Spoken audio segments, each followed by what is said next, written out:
With a cloud of powder trailing behind and the howl of sled dogs leading the way, George Michaud sets off for work. Another day on the trail, winding through the valleys and peaks of the Mount Zirkel wilderness.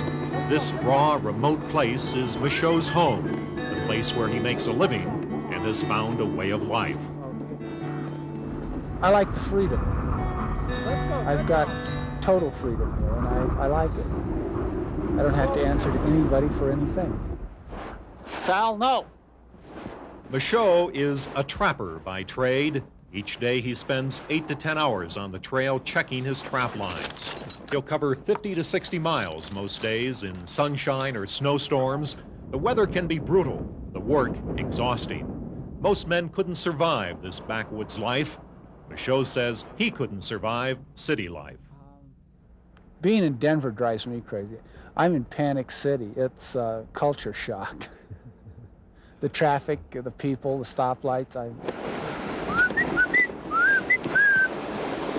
Here there are no stoplights, no traffic noise, just the soft swish of sled runners on fresh snow and the friendly chatter of Michaud urging on his team. We're breaking trail now. Come on, good dogs. It's a solitary life, but for Michaud, it has its rewards. The absolute freedom and the aloneness, the totally alone. Because I've gone like 6 weeks without seeing anybody else. And I've got my dogs, and I've got me. And we go out and we have a good time. But Michaud is not totally alone here in the wilderness. Come on, it's Blue Eyes. He shares his life of isolation with his wife. For 9 years now, Sue Michaud, a city girl from Los Angeles, has lived with George in a hunting camp that's 10 miles by dog sled from the nearest open road. They have no electricity, no running water. They must make a day-long trek into town to pick up supplies or their mail. Sue admits it is a hard life. Yeah, it is, but there's another way to look at it. You can spend your life going to a job that you don't like and just hate it, or you can spend your life working at doing something you enjoy. So the Michauds enjoy their solitary life. In the evening, George likes to read by the light of a lantern. Sue spends a lot of time in the kitchen, cooking from scratch. They live a life with a simple freedom that most of us can only imagine. On special assignment with photographer Greg O'Malia, Roger Wolf, 9 News, Northern Bureau.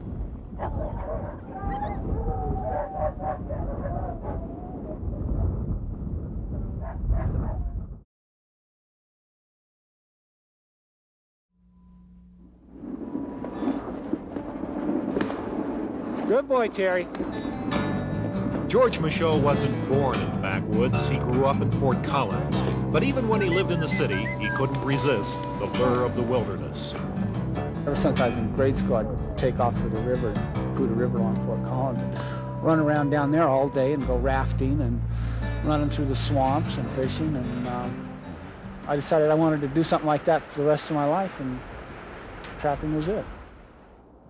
Michaud has been trapping for 20 years now, off and on. He has worked regular jobs now and then, but says he just doesn't like having a boss. He once gave up a $35,000 a year job to return to the woods.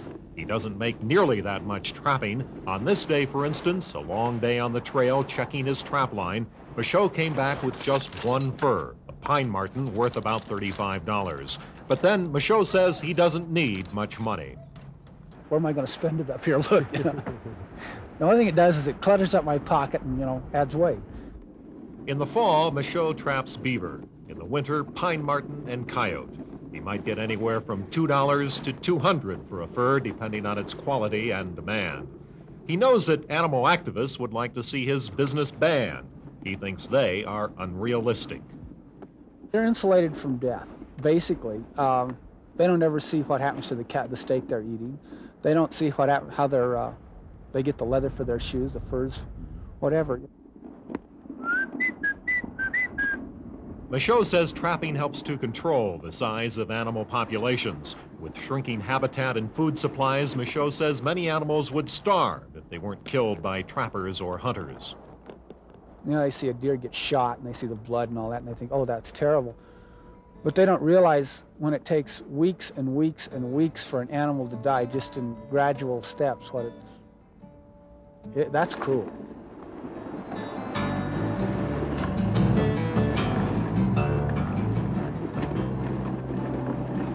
Michaud feels a kind of kinship with the animals he traps. The trapper and his prey are both at home in the backwoods, and they both depend on their wits and instincts to survive.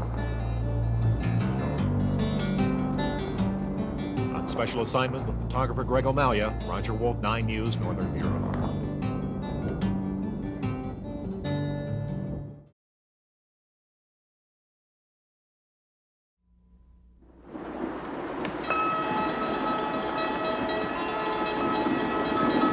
Jerry Hawk, run by Hawk.